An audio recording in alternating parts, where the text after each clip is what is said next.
Hello, happy Friday. Rita Lawrence here with the next chapter of The Science of Being Well. And we are in chapter 14. And this chapter is called In a Nutshell. Please excuse my voice. I have a hoarse voice. So in a nutshell, we're talking about having the perfect body, a perfect representation of health. I came up with the term cosmic health, just super, just out of this world, basically. We have the ability to do that and to achieve that. And here are our instructions for eating completely perfect. It literally says that our digestion and assimilation will be perfect if we follow these instructions. So, the beautiful thing is it also confirms that there is nothing we can't learn and practice and become skilled at. We have the ability to learn anything we want to learn. We can master ourselves because until we master ourselves, we will have trouble leading others, mastering anything in our lives. It starts right here with us first. So the first paragraph I'm going to read because it's just so beautiful to me. There is a cosmic life which permeates, penetrates, and fills the interspaces of the universe, being in and through all things. This life is not merely a vibration or form of energy. It is a living substance. All things are made from it. It is all, capital A, and in all. This substance thinks, and it assumes the form of that which it thinks about. So powerful. So our thoughts become things. All of the visible world that we see today is here because of a thought at some point or another, in some lifetime.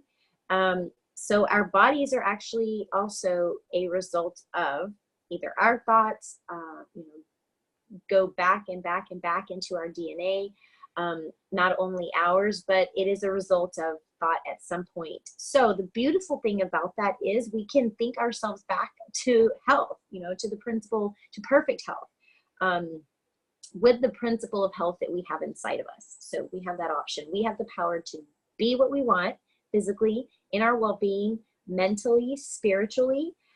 We have control. It's our body. It's our life. We have actually been given the control, to think the thoughts that we want to think, to bring about the experiences in our life that we want to bring about. And it's just a beautiful thing. So form the thoughts of what you want, and then keep your mind in perfect harmony with that. Don't think anything opposite of that. So eating, we're going to go through some details here on eating. And I also kind of think of this as dinner table etiquette, entertaining etiquette. And I'll just go through the numbers here. So number 1 is be guided by hunger versus appetite. It won't hurt you to go hungry for a while. Most people think that their metabolism is going to go crazy if they don't eat every 3 hours, and it doesn't happen that fast. Your metabolism to get off you've got to not eat for days and days and days. People fast for 2 days at a time, which is recommended and is healthy and absolutely gives amazing results. Fasting is just and it's mentioned in this chapter actually, which is why I thought of it. But okay, let me go on. But it will hurt your stomach if you eat when you aren't actually hungry, when you haven't earned a hunger. You can hurt yourself, is what this says. So careful, only eat when you're hungry. Number 2, eat the staple products in the zone that you live in. So depending on what area you live, eat local. Try to eat as close to home as you can, as close to your backyard, and shop the outside aisles. Eat whole, fresh food. So 3, eat what tastes good. Start with what you like. It even says in this chapter that it is perfectly okay to start with dessert. If you want to start by eating dessert first, that it's actually better to start with dessert versus putting it at the end when you're probably full already. and then you end up eating it just because it tastes good, right? But you're full already. So it says start with dessert. Awesome, right? Who doesn't want to hear that? Okay, so, and enjoy the taste of it and enjoy the experience, you know, that you're having while you're eating, whether it's with your family, your friends, yourself. Enjoy the experience of eating and let it nourish your, you know, well-being. Whoa!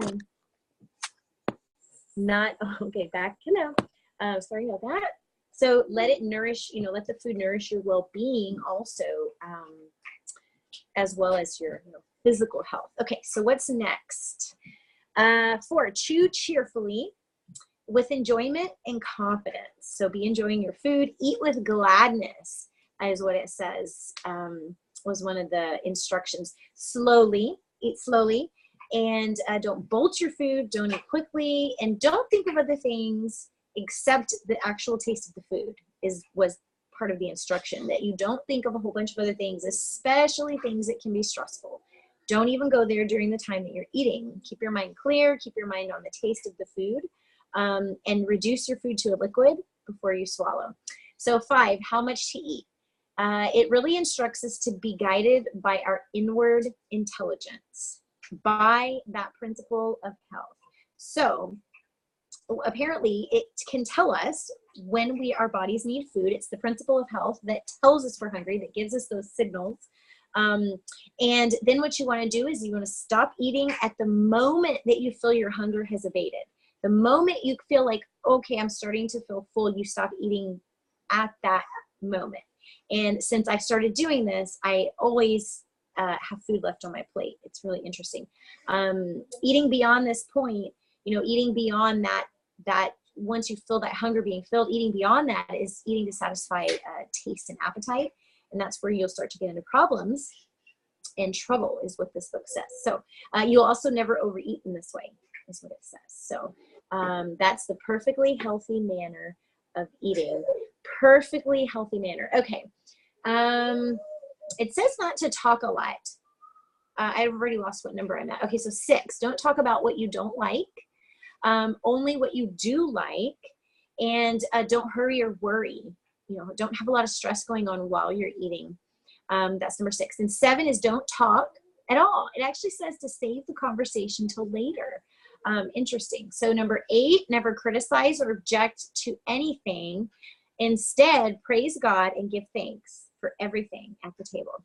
Number 9 is have faith in God and ignore the food science of every kind. So in other words, don't bother researching food and learning all about all the different kinds of food, that you don't even need to do that. Don't pay the slightest attention to controversies over what kind of style of eating, vegetarian, vegan, how to cook the food, whether you should eat it raw or cooked.